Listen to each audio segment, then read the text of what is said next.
Ici, je vais réaliser le câblage d'un simple allumage qui est composé d'un interrupteur et d'une lampe. L'alimentation arrive avec 3 fils en 1,5 mm, la phase en rouge, le neutre en bleu et la terre en vert jaune.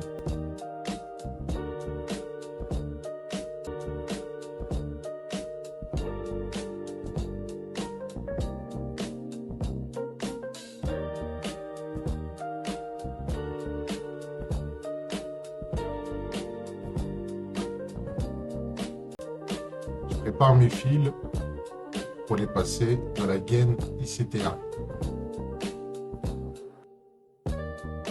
Elle permet de protéger les fils et de limiter les risques lors de la mise sous tension.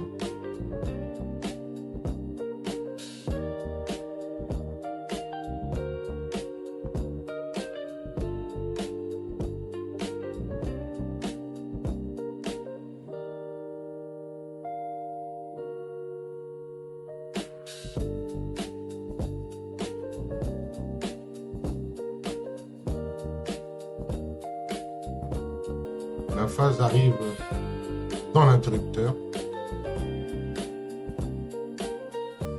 et le rôle de l'interrupteur est simple, il fout la phase vers la lampe. De l'interrupteur, on part avec le fil orange qui s'appelle le retour lampe qui va jusqu'à la lampe.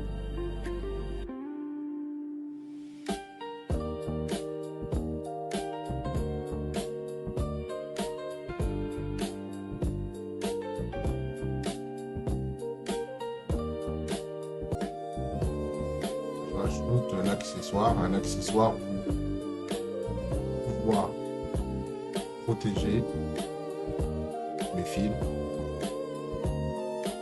avec un P.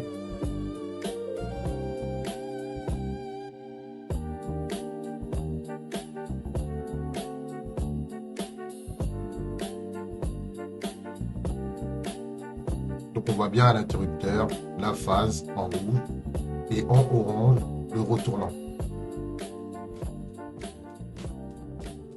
Sur l'interrupteur, 3 bornes.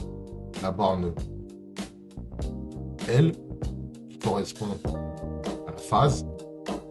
En dessous, on voit le numéro 2, contact 2, contact 1. Et là, une borne où il ne branche rien puisqu'il n'y a pas de vis.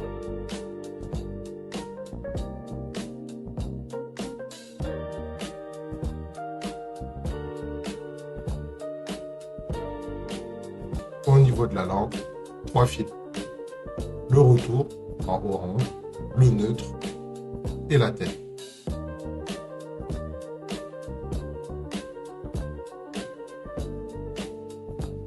Le neutre et la terre viennent directement du tableau électrique et le retour vient de l'interrupteur.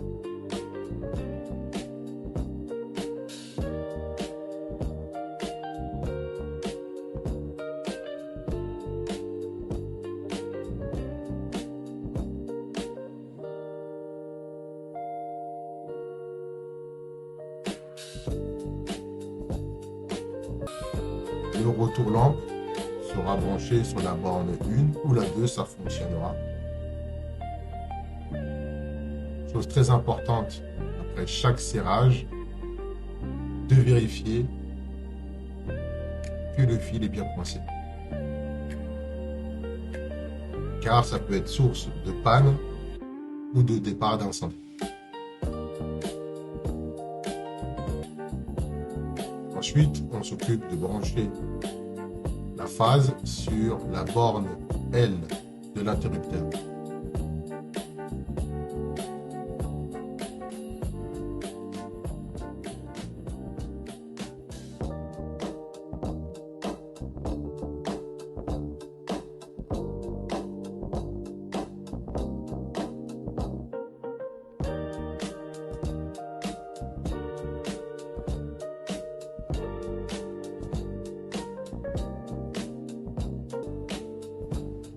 On fait la petite vérification pour voir si le mécanisme fonctionne correctement. On s'occupe du raccordement de la lampe avec le neutre et le retour.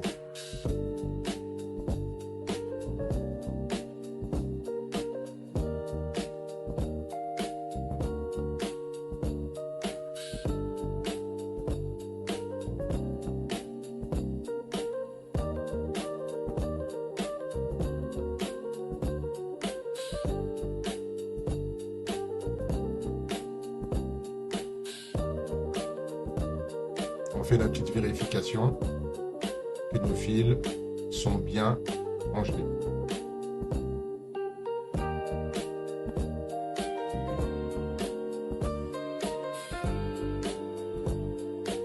Même si certains luminaires ne nécessitent pas la terre, il faut toujours l'emmener au point lumineux. Les appareils qui ne nécessitent pas la terre sont des appareils de classe 2, reconnaissables par le symbole du double carré. Mais si un jour on installe un luminaire de classe 1, la terre sera déjà présente. C'est une bonne pratique professionnelle.